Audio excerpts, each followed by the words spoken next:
మొదటి సమూయేలు గ్రంథము 17వ అధ్యాయము 36 నుంచి 37 వచనం చదువు. నీ దాసుడినైన నేను ఆ సింహమును ఎలుగుబంటిని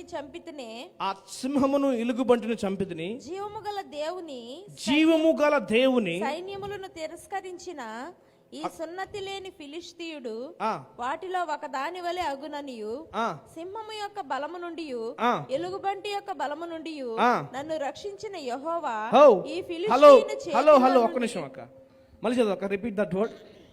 సింహము యొక్క బలము నుండి ఎవరైతే బాధపడుతున్నారో, ఎవరైతే సంథింగ్, దేవుడు what you will attract, what you will think, that you will attract.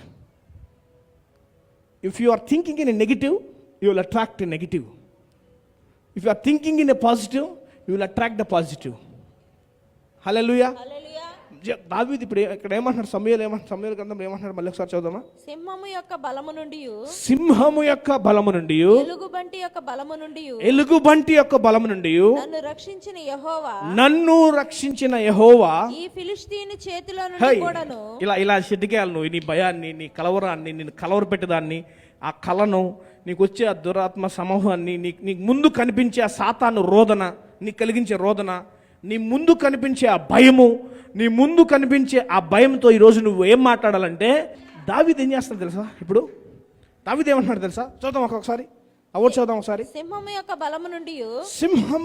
బలము నుండి ఎలుగుబంటి యొక్క బలము నుండి నన్ను రక్షించిన యెహోవా ఈ ఫిలిష్తీయుని ఆ అప్పు నుంచి, ఆ ఫినాన్షియల్ స్ట్రగుల్ నుంచి, ఆ గర్భఫలము నుంచి, ఇంకా ఏంటి నువ్వు బాధపడుతుంది, నీ సమస్య అదే కదా, ఆ వివాహము జరగకుండా పోయే దాని గురించి, ఇంకా ఆ ఇల్లు కట్టుకోలేకపోవడం గురించి, ఇంకా ఆ వ్యాధిలో నుంచి బయట రావడం గురించి, ఇంకా ఆ మరణ భయం నుంచి, ఆ తెగులు నుంచి, ఆ రాబోయే వ్యాధి నుంచి, ఆ రాబోయే అప్పు నుంచి, ఆ రాబోయే ఉపద్రవం నుంచి నన్ను విడిపించి, గట్టిగా చెప్పండి, మనం చెప్తాం అందరూ, ప్రతి ఒక్క నోరు తెరిచి, నన్ను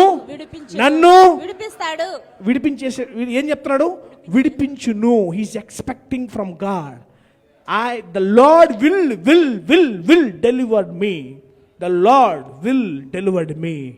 He is imagining now itself. Deliver చేసేసాడా?